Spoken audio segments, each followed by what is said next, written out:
انك تبقى شاطر وخايف ومش قادر. في نوع من الطلاب في ثانوية عامة محدش بيحس بيه، اللي مشكلته مش انه ضعيف، مشكلته انه شاطر بس خايف، مش قادر يطلع اللي جواه، وكل مرة يقعد يذاكر يحس انه مربوط ومخنوق ومش في احسن حالاته. اصعب احساس في ثانوية عامة انك مش فاهم ولا انك مش بتذاكر، اصعب احساس هو انك تعرف انك قادر بس الخوف ماسكك من رقبتك. الخوف من الامتحان، الخوف من النتيجة، الخوف من نظرة أهلك ليك، الخوف من نفسك أصلا، وكل ده بيحط عليك حمل وستريس بيخليك تبقى نص روح ونص تركيز. كان في ولد اسمه حسن، كان من أوائل المدرسة، ماسك نفسه، فاهم، شاطر جدا، لكن أول ما دخل تالتة ثانوي اتغير، بقى يقعد قدام الكتاب بالساعات من غير ما صفحة واحدة تتذاكر. كل شوية يقول لنفسه طب لو نسيت، طب لو جالي السؤال ده ومش عارف هعمل ايه يعني، طب لو فشلت.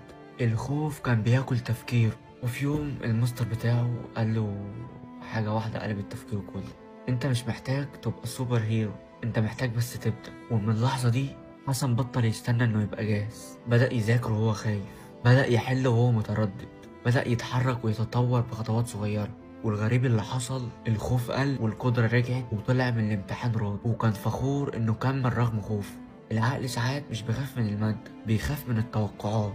لما تكون شاطر بيكون مستوى الخوف أعلى، لأنك لازم تنجح ولا ينفع تغلط، وده ضغط بيخلي قدرتك تتعطل.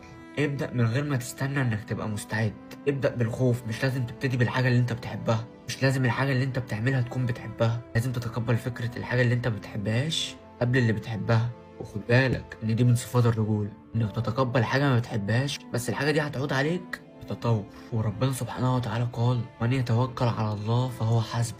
يعني لو انت عامل اللي عليك، خوفك مش هيوقعك، بل بالعكس هيكون خطوة لثبات. الخوف مش علامة ضعف، الخوف علامة انك مهتم، وعلامة انك عايز توصل.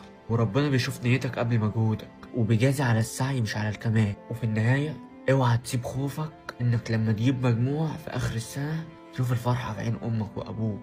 واوعى تنسى ان اليوم اللي هتصحى فيه جاهز، ابدأ. وانت مرعوب وانت متلخبط وانت عندك خمول في جسمك، ابدأ. وانت مش في افضل حالاتك، ابدأ، لان العبرة بالنهاية. اللي بينجح مش اللي اكثر ذكاء ولا اكثر شطارة، اللي بينجح الاكثر ثباتا. اشوف وشك على خير يا عم ناطق. السلام عليكم.